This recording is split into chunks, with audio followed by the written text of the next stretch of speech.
आज मैं लीवर कैसे ख़राब होता है उसके बारे में बताने जा रहे हैं। जैसे कि कोई व्यक्ति अगर दारू का सेवन करता है तो उसे लीवर कैंसर कैसे होता है। जैसे कि अल्कोहल CnH2n+1 और उसके साथ अल्कोहल जोड़ लेंगे OH क्रियात्मक समूह तो अल्कोहल का निर्माण होगा। तो मिथाइल अल्कोहल, इथाइल अल्कोहल, ये सब अल्कोहल पीने पर यानी दारू पीने पर कैसे लीवर ख़राब हो जाता है। तो सबसे पहले ये जो ब्रेन है, ये ब्रेन में गोल्जी बॉडी माइटोकॉन्ड्रिया जैसे काम करने के लिए ऊर्जा की आवश्यकता होती है। गोल्जी बॉडी क्या करता है, ऊर्जा को ले जाने का काम करता है। माइटोकॉन्ड्रिया ऊर्जा जो है ना निर्माण करता है, ऊर्जा निर्माण करता है और निर्माण करने के बाद ये गोल्जी बॉडी को दे देता है। गोल्जी बॉडी सबसे पहले ब्रेन को ऊर्जा देने का काम करता है और ऊर्जा देने के बाद ब्रेन को ऊर्जा जब देता है तो वही ऊर्जा हर एक पार्ट को गोल्जी बॉडी द्वारा हर एक अंगों को ले जाने का काम करवाता है ब्रेन। अगर ब्रेन ही काम सही से नहीं करेगा तो हमारा गोल्जी बॉडी कोई काम के नहीं रहेगा। अगर मान लीजिए लीवर में घटा है ऊर्जा और हम अगर पैर को दे रहे हैं तो उसमें हमारा शरीर की ही नुकसान होगा। तो ये ब्रेन अगर सही रहेगा तो हमारा कनेक्शन सही काम करेगा। तो अगर हम अल्कोहल को सेवन करते हैं, अल्कोहल पीते हैं तो हमारे पेट में जाता है तो जो दिमाग जो है ना, दिमाग का कनेक्शन ही कट जाता है, यानी ब्रेन जो है, ब्रेन की कनेक्शन कट जाता है। अर्थात हमारे जो शरीर के हर एक अंग है वो अच्छे से काम करना मतलब इधर उधर रखाने लगता है, हिल डुल करने लगता है। हाथ पैर हमारे मस्तिष्क के जो न्यूरॉन है उसमें कंट्रोल नहीं हो रहा है, हो नहीं पाता है। और जिसके कारण गोल्जी बॉडी जो है ना इनसे पूछता है कि हम और ऊर्जा कहाँ दें।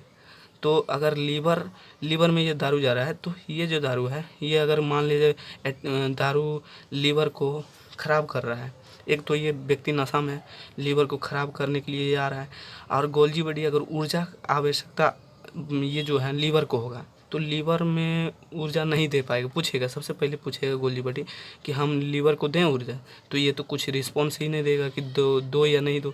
तो ये चुपचाप से रहेगा गोल्जी बॉडी। और गोल्जी बॉडी चुपचाप से रहेगा तो उसको ऊर्जा मिलेगा नहीं और वो हमेशा मतलब ऊर्जा मांगेगा और ऊर्जा जब नहीं मिलेगा तो लीवर अपने आप खोखला होते जाएगा, उसमें गोल्जी बॉडी भी नहीं जाएगा, ऊर्जा तो जाएगा ही नहीं। और साथ ही उसमें सेंट्रोसोम यानी कि कोशिका का विभाजन भी नहीं होगा क्योंकि उसमें कोई रिस्पॉन्स ही नहीं कर रहा है, क्या होगा नहीं होगा। लाइसोसोम यानी उसको लाश उठाने वाला भी कोई नहीं बचेगा। एंडोप्लाज्मिक रेटिकुलम उसमें प्रोटीन का भी निर्माण नहीं होगा, वसा का भी निर्माण नहीं होगा, यानी उसकी कोशिका पूर्ण रूप से मतलब खत्म होने की कगार पर आ जाएगा। फर्स्ट स्टेज में वो क्या होगा मतलब बीमार पड़ जाएगा और सेकेंड स्टेज आते आते उसकी आधा रिस्पॉन्स ख़त्म होते ही जाएगा और थर्ड स्टेज में आकर के वो पूरी तरह से कोशिका खोखले हो जाएंगे और दारू के सेवन करते करते वो व्यक्ति का लीवर कैंसर का रूप ले लेगा। अर्थात हमें हमेशा ब्रेन को डिस्टर्ब नहीं करना चाहिए क्योंकि ब्रेन से ही गोल्जी बॉडी ऊर्जा को ले जाने का काम करवाता है। मतलब माइटोकॉन्ड्रिया ऊर्जा निर्माण किया और उस ऊर्जा को परिवहन करने का काम यानी ले जाने का काम गोल्जी बॉडी किया और गोल्जी बॉडी सबसे पहले ऊर्जा ब्रेन को देता है और ब्रेन को देने के बाद ऊर्जा फिर गोल्जी बॉडी ब्रेन से पूछता है कि ब्रेन हम किसको और ऊर्जा दें। तो न्यूरॉन से वो मतलब कनेक्ट रहता है ब्रेन, तो वो जो है ना जिसको बोलेगा कि ऊर्जा इस पार्ट को देना है, इस अंग को देना है तो उन्हीं को ऊर्जा देंगे।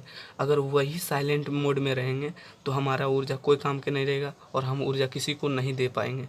अर्थात हमें ब्रेन को डिस्टर्ब नहीं करना चाहिए, अर्थात नशीले चीज़ हमको नहीं पीनी चाहिए। ये अल्कोहल जो है ना बहुत ही हानिकारक होता है, ये माइंड को डिस्टर्ब कर देता है जिसके कारण हम लदालद मतलब गिरने लगते हैं। हर एक अंग, जैसे दारू पीता कोई व्यक्ति तो उनका शरीर का अंग, कोई भी अंग उनके कंट्रोल से बाहर होता है। यही कारण है कि उनका गोल्जी बॉडी ख़राब हो जाता है। मतलब पूछता है, वो रिस्पॉन्स देता ही नहीं है। अगर मतलब रिस्पॉन्स देने लगेगा तो वो हर एक काम उसके कंट्रोल में रहेगा। इसलिए माइंड को डिस्टर्ब नहीं करना चाहिए जिसके कारण लीवर ख़राब हो जाता है। Thank you.